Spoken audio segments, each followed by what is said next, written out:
ओम समस्त को मो चैनल प्रभासिनी पाढ़ी स्टडी पॉइंट को सुस्वागत और शुभ अभिनंदन। समस्ते भलरे थिबे।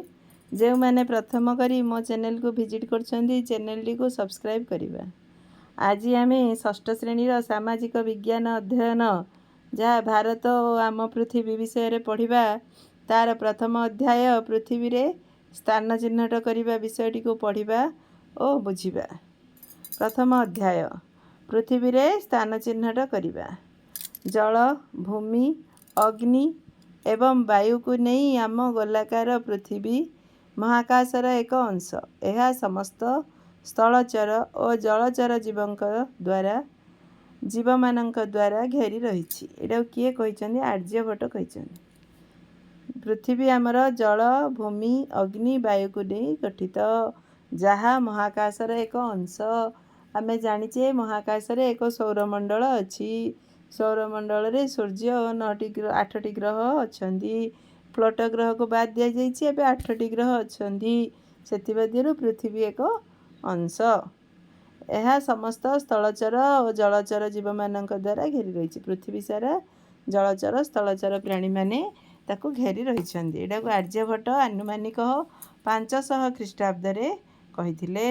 पृथ्वी रे स्थान चिन्हट आमे किपरि करिबा कहा साहाय्य आमे स्थान चिन्हट करिबा तो माने जानिछ कि आमे गोटे मानचित्र साहाय्य रे पृथ्वी रे स्थान चिन्हट करि परिबा। एटा होछि गोटे मानचित्र। मानचित्र साहाय्य रे आमे पृथ्वी रे स्थान चिन्हट करि परिबा। एटा गोटे मानचित्र रे मु देखौछि एडी हमर भारत अछि। भारत अवस्थित एशिया महादेश भितरे आम भारत अवस्थित। भारत रे तळुक आउथरा मुके पचारिबो श्रीलंका एडी श्रीलंका अवस्थित। देखिबा आम तो सतरे आखिरी देखि पारुने। देखिबा पई आम गोटे मानचित्र आवश्यक। मानचित्र आमे मानचित्र विषय रे आमे आ टिके विशेष पढ़िबा।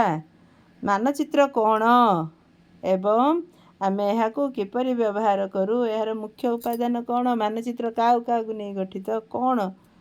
जोड़ी स्थानांक कोण। पृथ्वी जेकोसी स्थान को चिन्हित करने पाई अक्षांश एवं द्राघिमा किपरि व्यवहार करा जाई परिबो। स्थानीय समय और मानक बा प्रमाण समय द्राघिमा सहित किपरि संबंधित ए सब विषय आमे आग को पढ़िबा। ठीक अछि। तुमे प्रथम थर पई एक नुआ सहर परिदर्शन करिया जाउछ। तमे भ्रमण करने को चाहूच मात्र तुम किछि हेले खोजी पारु ना। हाँ तमे निहाती जणु स्थानीय लोक को साहाय्य मागिबो ना नहीं। मागिला परे से स्थान बार मानचित्र नहीं। आमे किछि जानिने विषय रे किछि आमे जानिने। मानचित्र विषय रे आमे जणा नहीं। आमे से लोक को से स्थान विषय रे आमे जणु पचारि के बुझिबा। से कौन कले आमु गोटे चित्र साहाय्य दर्शाउछनी। तमे राइट को जीव प्रथमे डाहाण को जीव तापरे सीधा जीव आउ थरे बाम बुलिबो आउ थरे डाहाण बुलिबो डाहाण को जीव पूरा सीधा जाइए आउ थरे बाम को बुलिबो डाहाण को बुलिबो जीव आगु को जीव एमती एमती करिकी से गोटे मंदिर पड़िबो आउ थरे जीव एडी आमे गोटे चित्र अंकन करछे नै तापरे जाई पहुँचुछे। एमिति गोटे चित्र नक्शा गोटे आमे तैयारी कर दोछे चित्र। से चित्र रे कौन खाली दिग ही थाउची उत्तर दक्षिण पूर्व पश्चिम। सेथिरे किछि हेले आकु स्केच बोली हेले कुआ जीवो। आकु आउ कोन कुआ जीवो रेखाचित्र बोली मध्य कुआ जीवो। जेउथिरे कोनोसी प्रकार स्केल रो माप को व्यवहार करा जाए नाही। कोनोसी माप को व्यवहार न करी आमे गोटे स्केच बा रेखाचित्र अंकन करथाउ हला। जा द्वारा आमे कोनोसी स्थान रे पहुँचीबा पई हमकु सुविधा हेते। एटा को आमे रेखाचित्र बा स्केच बोली मध्य कहू। मानचित्र एवं एहार उपादान एही सरल मो उदाहरण रु आमे बुझी पारुछे जे मानचित्र हेउछि कौनसी अंचलर एक चित्रित उपस्थान। मानचित्रटा उपस्थापन। मानचित्रटा होछि कौनसी एक निर्दिष्ट अंचलर चित्रित आमे ड्राइंग कले उपस्थापन बा चित्र गोटे अंचलर चित्र। यह एक छोट अंचल हो पारे। एटा गोटे छोटिया अंचल को नहीं हो पारे नचेत बृहत बड़ अंचल को नहीं हो पारे ना समग्र विश्वर मध्य मानचित्रटा छोट अंचल बड़ अंचल किंबा विश्वर मध्य पूरापूरी पृथ्वीर मध्य मानचित्र ହେଇପାରିବ। भूचित्रावली ହେଉଛି ଅନେକ ଗୁଡ଼ିଏ ମାନଚିତ୍ରର ସମନ୍ୱିତ ପୁସ୍ତକ। ଭୂଚିତ୍ରାବଳୀ ବା ଆଟଲାସ୍, ଆମେ ଆଟଲାସ୍ ଶୁଣୁଛେ, ଭୂଚିତ୍ରାବଳୀ ଶୁଣିନଥିବା। ଆଟଲାସ୍ ଶୁଣୁଛେ ନା, ତାକୁ ଆମେ ଭୂଚିତ୍ରାବଳୀ ବୋଲି ମଧ୍ୟ କହିବା। ଅନେକ ଗୁଡ଼ିଏ ମାନଚିତ୍ରର ସମନ୍ୱିତ ପୁସ୍ତକ। ଅନେକ ଗୁଡ଼ିଏ ମାନଚିତ୍ର ଅଛି ନାହିଁ, ଏବେ ଆମେ ବୁଝିବା ଅନେକ ଗୁଡ଼ିଏ ମାନଚିତ୍ର କ'ଣ କ'ଣ ଅଛି।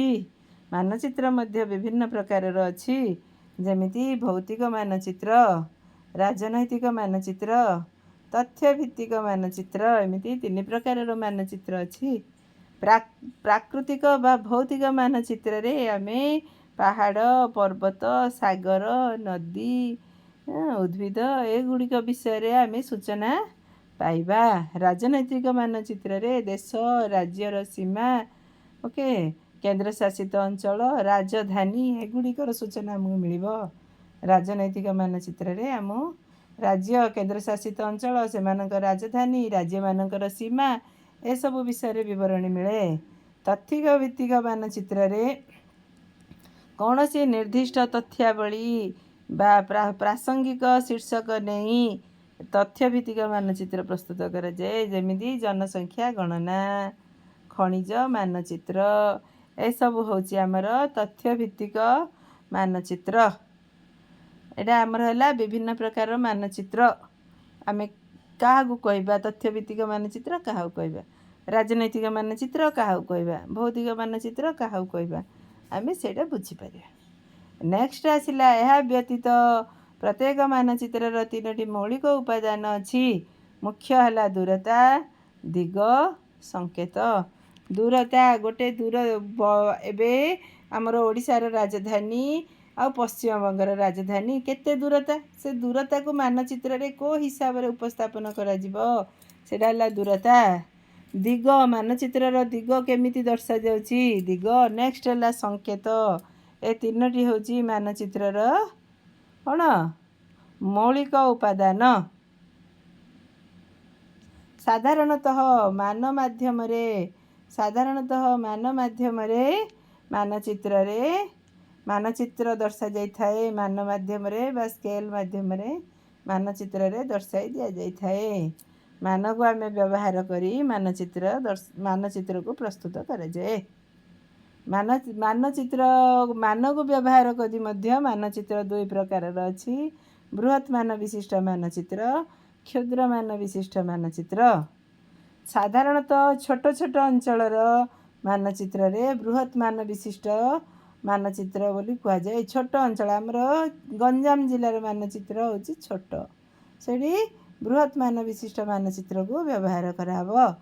ଆଉ ଆମର ପୃଥିବୀର ବିଶ୍ୱର ମାନଚିତ୍ର ହେଉଛି କ୍ଷୁଦ୍ର ମାନ ବିଶିଷ୍ଟ, ଛୋଟ ଛୋଟ ମାପ ନେଇକି ସେ ମାନଚିତ୍ର ପ୍ରସ୍ତୁତ କରାହେବ। ଉଦାହରଣ ସ୍ୱରୂପ ଏଠି ଦେଇ ଦେଖ, 1 ସେମି ମାନଚିତ୍ର, ଯେଉଁ ମାନଚିତ୍ର ପ୍ରସ୍ତୁତ ହୋଇଥିବ ତାର ଉପରେ ଲେଖାଯାଇଥିବ 1 ସେମି ଇଜିକାଲ୍ ଟୁ 500 ମିଟର। ସେଇଠି ବୁଝିବ ସ୍କେଲ୍ରେ ପକେଇଲେ ଯେଉଁଟା 1 ସେମି ହେବ, ସେ ସ୍ଥାନ ମଧ୍ୟରେ ଦୂରତା ହେଉଛି, ଏଇଟା ଯଦି 1 ସେମି, ଏ ଦୁଇଟା ସ୍ଥାନ ଭିତରେ ଦୂରତା ହେଉଛି 500 ମିଟର।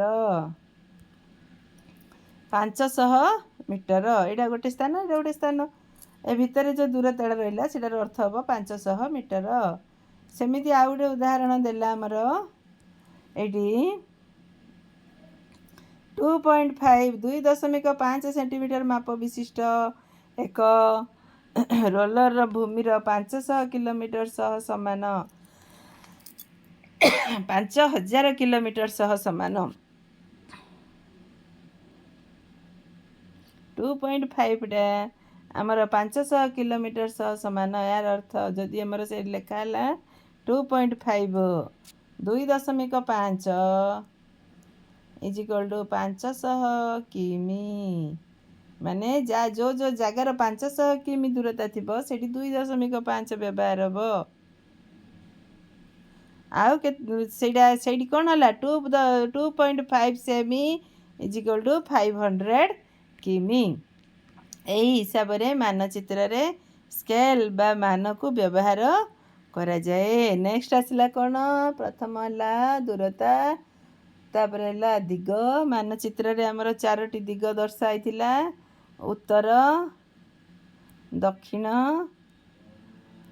पूर्व पश्चिम उत्तर दक्षिण पूर्व पश्चिम चारोटी दिग अच्छी चारोटी दिग सहित ए चारोटी दिग को आमर कौन कहते यहाँ कार्डिनाल बा चतुर्दिग बोली कहुए या कार्डिनाल बा चारिटा दिग बोली कहुच्छी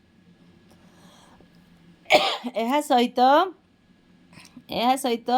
केतोटी सब कार्डिनाल पॉइंट मध्य अच्छी चारोटी कौन कौन उत्तर पूर्व दक्षिण पश्चिम उत्तर पश्चिम दी सब कार्डिनाल पॉइंट मध्य अच्छी ये चित्र को देखिले उत्तर दक्षिण पूर्व पश्चिम उत्तर पश्चिम उत्तर पूर्व दक्षिण पश्चिम एन अक्षर अधिकांश मानचित्र रे केवल एन अक्षर रे चिन्हित एक तीर थाए जहाँ उत्तर दिग को तो से तीर थी सेटा उत्तर दिग को आमर दर्शाई थाए एटा गला दिग आमे तीनटा तार मौलिक उपादान विषय पढ़िले गोटे है दूरता दिग शेषटी हूँ आमर संकेत मानचित्र रे संकेत मानचित्र रे एक गुरुत्वपूर्ण उपादान अटे आम मानचित्र रे केतेक छोट कोठरी चित्र एवं अन्य किछि उपादान द्वारा दर्शा जाइछि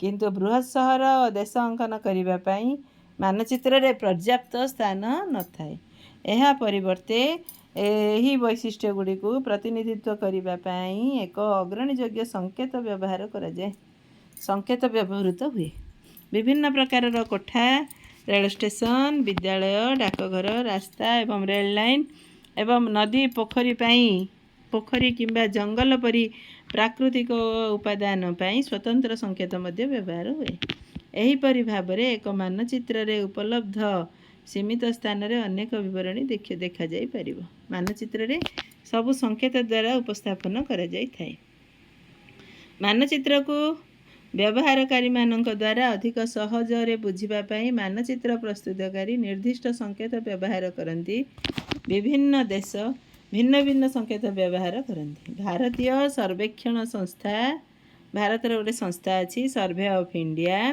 एक सरकारी संस्था यह भारत मानचित्र पई संकेत सेट स्थिर करिछि ये मानचित्र रे को संकेत व्यवहार हम सी स्थिर कर जे मानचित्र प्रस्तुत करती से निर्दिष्ट संकेत ही मानचित्र रे उपस्थापन करा जाए केते चित्र देछि देख संकेत रेल लाइन बड़ ब्रिज मीटर गज रेलवे स्टेशन आर एस लिखाई रेलवे स्टेशन पक्का रास्ता कच्चा रास्ता है नदी कूओ एटा कूओ पई एटा पोखरी एटा केनाल एटा पोल मंदिर गिरजा मस्जिद एटा होची छात्री